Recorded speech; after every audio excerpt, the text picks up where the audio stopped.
கிறிஸ்துவுக்குள் மிகவும் பிரியமான தெய்வ பிள்ளைகளே, ஆசீர்வாதமான குடும்பம். இந்த நிகழ்ச்சியின் மூலம் உங்களை சந்திப்பதில் என் இருதயம் கர்த்தருக்குள் மிகுந்த மகிழ்ச்சி அடைகிறது. உங்கள் எல்லாரையும் இயேசு கிறிஸ்துவின் இன்ப இனி நாமத்தினாலும் கிராஸ் டிவி ஊழியங்கள் சார்பாக என் அன்பின் வாழ்த்துக்கள். இன்றைக்கும் தூத்துக்குடியை சார்ந்த அந்தோனி ராஜ் என்கிற அன்பு சகோதரருக்காக, அவங்க குடும்பத்திற்காக ஜெபிக்க போகிறோம். அவங்க ஜெபிக்கும்படி கேட்டுக்கொண்ட ஜெப விண்ணப்பம், மகள் ஏஞ்சல் திருமண தடைகள் மாறணும், திருமண காரியத்தை கர்த்தர் வாய்க்க பண்ணணும்னு ஜெபிக்க கேட்டிருக்கிறாங்க. ரெண்டாவது, அவங்களுடைய தொழில் ஆசீர்வதிக்கப்பட வேண்டும். பிரியமான தெய்வ பிள்ளைகளை, கர்த்தர் அவருடைய தொழிலை கையிடுகிற எல்லாவற்றிலும் பாக்கியமும் நன்மையும் கட்டளையிடும்படிக்கு நல்ல பொக்கிஷ சாலையாகிய வானத்தை திறப்பேன் என்று உபாகமம் 28:12 சொன்னதை போல வானத்தை திறந்து அவர்களுடைய தொழிலை கர்த்தர் ஆசீர்வதிப்பாராக. ஜெபிக்கலாமா? அன்பின் தகப்பன, அன்பு அந்தோனி ராஜ் சகோதரருக்காக, அன்பு மகள் ஏஞ்சலுக்காக திருமண தடைகள் மாறும்படியாக நாங்கள் ஜெபிக்கிறோம். திருமண காரியத்தை கர்த்தர் வாய்க்க பண்ணும். ஆசீர்வாதமான வாழ்க்கை, ஒரு மேன்மையான வாழ்க்கையை நீ கொடுக்க போகிறதற்காய் நன்றி நன்றி நன்றி. அந்தோனிராஜ் சகோதரருடைய தொழில் ஆசீர்வதிக்கப்படட்டும். தொழிலை கர்த்தர் வர்த்திக்க பண்ணும். 2 சாமுவேல் 5:10 கர்த்தர் தாவீதோடு கூட இருந்தால் தாவீது நாளுக்கு நாள் விருத்தி அடைந்தான். தொழில் விருத்தி அடையட்டும். நீர் அப்படி செய்கிறதற்காய் நன்றி நன்றி நன்றி. நீங்கள் பேசுங்க, நாங்கள் கேட்கிறோம். இயேசு கிறிஸ்துவின் நாமத்தில் ஜெபிக்கிறோம் ஜீவனுள்ள பிதாவே, ஆமென் ஆமென். கிறிஸ்துவுக்குள் மிகவும் பிரியமான தெய்வ பிள்ளைகளே, ஆசீர்வாதமான குடும்பம். இந்த நிகழ்ச்சிக்காக ஆண்டவருடைய பாதத்தில் காத்திருந்த பொழுது கர்த்தர் சொன்ன கர்த்தருடைய வார்த்தை, யுத்தம் உங்களுடையதல்ல, யுத்தம் என்னுடையது. ஆண்டவர் சொன்னார், யுத்தம் பண்ணுகிறது நீங்கள் அல்ல, யுத்தம் பண்ணுகிறது நான். உங்களால் யுத்தம் பண்ண முடியும்னா நீங்கள் யுத்தம் பண்ணுங்க. இல்லை, என்னால் முடியாத ஆண்டவரே, நான் யுத்தம் பண்ணுவேன். என் அன்பு தெய்வ பிள்ளைகளை, ஆண்டவர் உங்கள் ஒவ்வொருவரை பார்த்து சொன்ன கர்த்தருடைய வார்த்தை.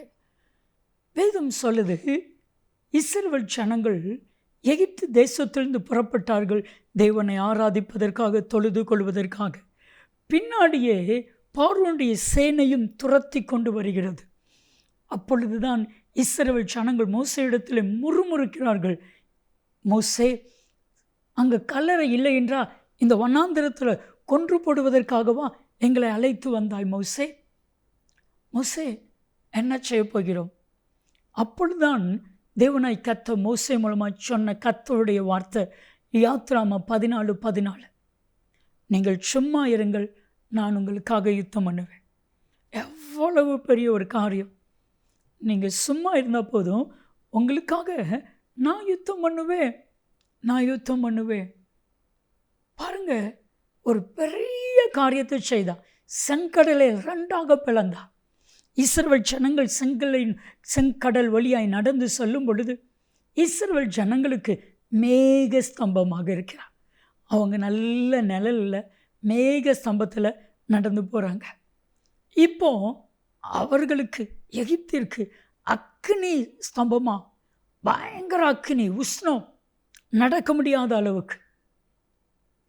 ஆனால் அதே இது இரவு வேளையிலே இஸ்ரவேல் ஜனங்களுக்கு அக்கினி ஸ்தம்பமாக. பாருங்க, கர்த்தர் நடத்தினார். இப்போ ஆண்டவர் சொன்னார், யுத்தம் உங்களுடையதல்ல, என்னுடையது. இவங்க பாட்டில் நடந்துக்கிட்டே இருக்காங்க.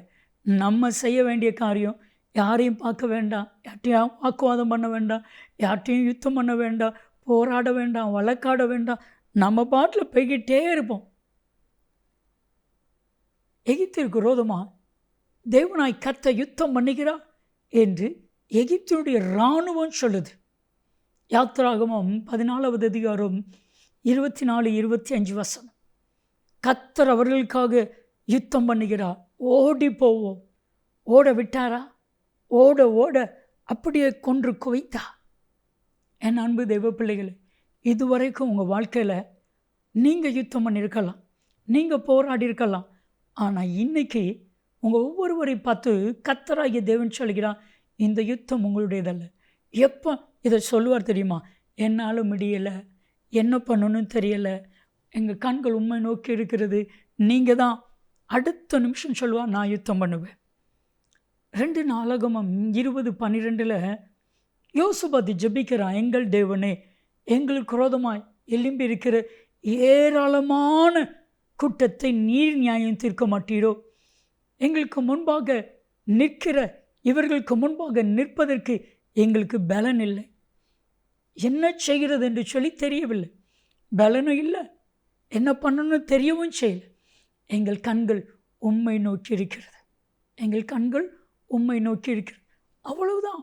ஒரு தீர்க்கதரிசி மூலமாக கர்த்தர் பேசினார். 2 நாளாகமம் 20:12 யோசுபாத் ஜெபிக்கிற ஜெபத்திற்கு தேவனாகிய கர்த்தர் சொன்ன கர்த்தருடைய வார்த்தை, யூதா கோத்திரத்தாரே, சகல இஸ்ரவேல் குடிகளை, கர்த்தருடைய வார்த்தையை கேளுங்கள்.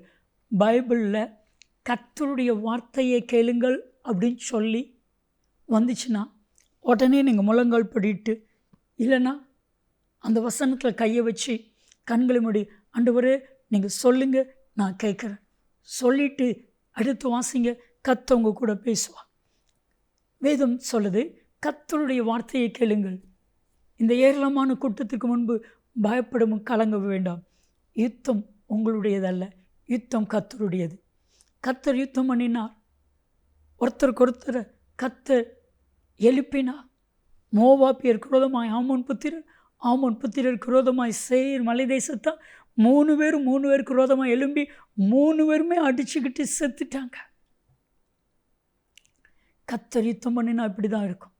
உங்களால் என்ன செய்யணும்னு தெரியலையா? உங்களுக்கு பலன் இல்லையா?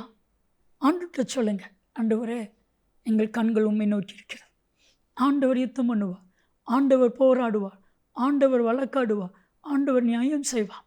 வேதத்தில் ஒரு வசனம் இருக்குது, லூக்கா 18:7-8 தம்மை நோக்கி கூப்பிடுகிறவர்களுடைய விஷயத்தில், இரவும் பகலும் தம்மை நோக்கி கூப்பிடுகிற விஷயத்தில் நீடிய பொறுமையாய்ந்து நியாயம் செய்யாமல் இருப்பேனோ? சீக்கிரத்தில் நியாயம் செய்வேன். ஆண்டவர் யுத்தம் பண்ணுவார், கர்த்தரை வழக்காடுவார், கர்த்தர் போராடுவார், கர்த்தர் பெரிய காரியம் செய்வார். ஏன் நீங்கள் கலங்கணும்? உங்களுக்காக யுத்தம் பண்ண ஒருவர் இருக்கிறார், அவர் கர்த்தராகிய இயேசு கிறிஸ்து. ஏன் நீங்கள் கவலைப்படுறீங்க? ஆண்டவர்கிட்ட சொல்லுங்க, என்னால் யுத்தம் பண்ண முடியல ஆண்டவரே, என்னால் இந்த பிரச்சனைகளை தாங்க முடியல ஆண்டவரே, நான் என்ன செய்யணும் எனக்கு தெரியல ஆண்டவரே. சொல்லி பாருங்க, அடுத்த நிமிடம் சொல்லுவா, நான் பார்த்துக்கொள்ளுவேன், நான் பார்த்துக்கொள்ளுவேன். ஜெபிக்கலாமா? அன்பின் தகப்பன், நீங்கள் யுத்தம் பண்ணுகிறதற்காக, நீங்கள் வழக்காடுகிறதுக்காக, நீங்கள் போராடுகிறதுக்காக, நீங்கள் பெரிய காரியம் செய்கிறதற்காக நன்றி நன்றி நன்றி. நீங்கள் கிரியை செய்யுங்க, அப்படி செய்வீராக. இயேசு கிறிஸ்துவின் நாமத்தில் ஜெபிக்கிறோம் ஜீவனில் பிதாவே, ஆமென் ஆமென். யுத்தம் உங்களுடையதல்ல, கர்த்தருடையது. நன்மையும் கிருபையும் ஆசீர்வாதங்களும் நிச்சயமாக உங்களை தொடரும். ஆமென் ஆமென்.